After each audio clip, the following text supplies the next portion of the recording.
ଯେଉଁ ପିଲାମାନଙ୍କର ପଢ଼ିବାକୁ ଆଦୌ ଇଚ୍ଛା ହେଉନାହିଁ ସେମାନଙ୍କୁ ଭିତରୁ ଉତ୍ସାହିତ କରିବା ପାଇଁ ଏଠାରେ କିଛି ଶକ୍ତିଶାଳୀ ମୋଟିଭେଶନାଲ କଥା ଓ ଉପାୟ ଦିଆଗଲା। 1. କାଲି ପାଇଁ ଅପେକ୍ଷା କରନ୍ତୁ ନାହିଁ। ଅଧିକାଂଶ ପିଲା ଭାବନ୍ତି କାଲିଠାରୁ ପଢ଼ିବି, କିନ୍ତୁ ମନେ ରଖନ୍ତୁ କାଲି କେବେ ଆସେ ନାହିଁ। ଯାହା କରିବାର ଅଛି ଆଜି ଏବଂ ଏହି ମୁହୂର୍ତ୍ତରୁ ହିଁ ଆରମ୍ଭ କରନ୍ତୁ। ଛୋଟ ପାଦଟିଏ ହିଁ ବଡ଼ ରାସ୍ତାର ଆରମ୍ଭ। 2. ଶିକ୍ଷା ହେଉଛି ଆପଣଙ୍କର ପରିଚୟ।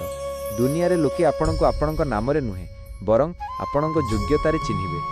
ଆଜି ଆପଣ ଯେଉଁ ବହି ପଢ଼ୁଛନ୍ତି ତାହା କେବଳ ପାଠ ନୁହେଁ ବରଂ ଆପଣଙ୍କର ଭବିଷ୍ୟତର ସଫଳତାର ଚାବିକାଠି। 3. ବାପା ମାଙ୍କ ସଂଘର୍ଷକୁ ମନେ ପକାନ୍ତୁ। ଥରେ ଭାବନ୍ତୁ ଆପଣଙ୍କ ବାପା ମା ନିଜର ସବୁ ସୁଖ ଶାନ୍ତିକୁ ତ୍ୟାଗ କରି କେବଳ ଆପଣଙ୍କୁ ପଢ଼ାଇବା ପାଇଁ କେତେ ପରିଶ୍ରମ କରୁଛନ୍ତି। ସେମାନଙ୍କର ସେହି ପରିଶ୍ରମର ମୂଲ୍ୟ ଦେବା ଆପଣଙ୍କର ଦାୟିତ୍ୱ। ଆପଣଙ୍କର ଏକ ଛୋଟ ସଫଳତା ସେମାନଙ୍କ ମୁହଁରେ ଯେଉଁ ହସ ଆଣିବ ତାହାଠାରୁ ବଡ଼ ଖୁସି ଆଉ କିଛି ନାହିଁ। 4. କଷ୍ଟ ବିନା କିଛି ମିଳେ ନାହିଁ। ନଦୀରେ ପହଁରିବାକୁ ହେଲେ ପାଣିକୁ ଓହ୍ଲାଇବାକୁ ପଡ଼ିବ। କୂଳରେ ବସି ରହିଲେ କେହି ପହଁରା ଶିଖନ୍ତି ନାହିଁ।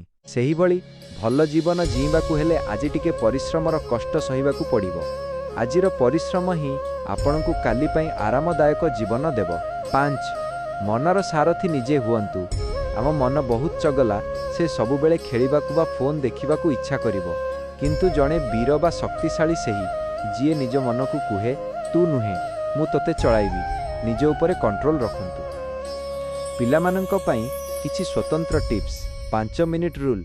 ଯଦି ପଢ଼ିବାକୁ ଇଚ୍ଛା ହେଉନି ତେବେ ନିଜକୁ କୁହନ୍ତୁ ମୁଁ ମାତ୍ର 5 ମିନିଟ୍ ପାଇଁ ବହି ଧରିବି। ଥରେ ବହି ଖୋଲିଲେ ପଢ଼ିବାକୁ ନିଜେ ଇଚ୍ଛା ହେବ। ନିଜକୁ ପୁରସ୍କାର ଦିଅନ୍ତୁ। ଧାର୍ଯ୍ୟ କରନ୍ତୁ ଯେ ଏହି ବିଷୟଟି ଶେଷ କଲା ପରେ ଆପଣ କିଛି ସମୟ ଖେଳିବେ ବା ପସନ୍ଦର ଜିନିଷ କରିବେ। ଲେଖି ପଢ଼ନ୍ତୁ। ପଢ଼ିବାକୁ ବୋର୍ ଲାଗିଲେ ଲେଖିବା ଆରମ୍ଭ କରନ୍ତୁ। ଏହାଦ୍ୱାରା ମନ ଏକାଗ୍ର ରହେ। ମନେ ରଖନ୍ତୁ ଜଣେ ସାଧାରଣ ପିଲା ଏବଂ ଜଣେ ଟପର ମଧ୍ୟରେ କେବଳ ଗୋଟିଏ ଫରକ ଥାଏ, ତାହା ହେଉଛି ଇଚ୍ଛା ଶକ୍ତି। ଆପଣ କେଉଁ ବିଷୟରେ ଦୁର୍ବଳ ଅଛନ୍ତି କି କୁହନ୍ତୁ, ମୁଁ ସେହି ବିଷୟକୁ ସହଜ କରିବାରେ ଆପଣଙ୍କୁ ସାହାଯ୍ୟ କରିବି। ଆହୁରି କିଛି ପ୍ରେରଣାଦାୟକ କଥା ଯାହା ଆପଣଙ୍କ ଭିତରେ ପଢ଼ିବା ପାଇଁ ଏକ ନୂଆ ଜୋଶ ଭରିଦେବ। 1. ସଂଘର୍ଷ ହିଁ ଶକ୍ତି। ମନେ ରଖନ୍ତୁ ଯେଉଁ ପଥର ହାତୁଡ଼ି ଚୋଟ ସହେ ନାହିଁ ସେ କେବେ ମୂର୍ତ୍ତି ହୋଇପାରେ ନାହିଁ। ଯଦି ଆଜି ଆପଣଙ୍କୁ ପାଠ ପଢ଼ିବା କଷ୍ଟ ଲାଗୁଛି ତେବେ ଜାଣି ରଖନ୍ତୁ ଆପଣଙ୍କ ଭବିଷ୍ୟତର ଏକ ସୁନ୍ଦର ରୂପ ଗଢ଼ା ହେଉଛି। କଷ୍ଟ ହେଉଛି ମାନେ ଆପଣ କିଛି ଶିଖୁଛନ୍ତି। 2. ସୁଯୋଗ ବାରମ୍ବାର ଆସେ ନାହିଁ। ଆଜି ଆପଣଙ୍କ ପାଖରେ ସମୟ ଅଛି, ଶକ୍ତି ଅଛି ଏବଂ ସୁବିଧା ବି ଅଛି। ଦୁନିଆରେ ଏମିତି ଅନେକ ପିଲା ଅଛନ୍ତି ଯେଉଁମାନେ ପଢ଼ିବାକୁ ଚାହୁଁଛନ୍ତି କିନ୍ତୁ ସେମାନଙ୍କ ପାଖରେ ବହି ନାହିଁ କି ସୁବିଧା ନାହିଁ। ଆପଣ ଭାଗ୍ୟବାନ ଯେ ଆପଣଙ୍କୁ ପଢ଼ିବାର ସୁଯୋଗ ମିଳିଛି। ଏହାକୁ ହେଳା କରନ୍ତୁ ନାହିଁ। 3.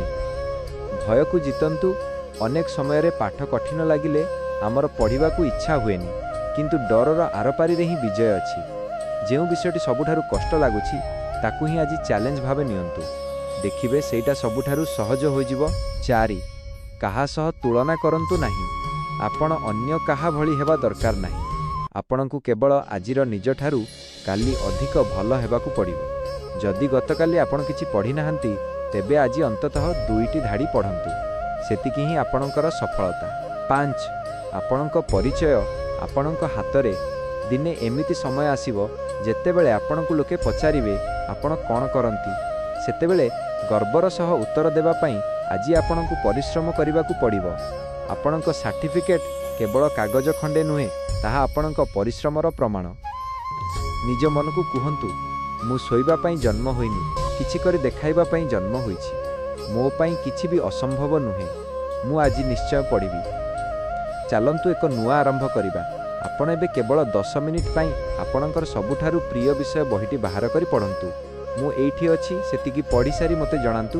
ତାପରେ ଆମେ ଆଗକୁ କ'ଣ କରିବା ଚିନ୍ତା କରିବା। କ'ଣ ଆପଣ ଏହି 10 ମିନିଟ୍ ଚ୍ୟାଲେଞ୍ଜ ଗ୍ରହଣ କରିବେ?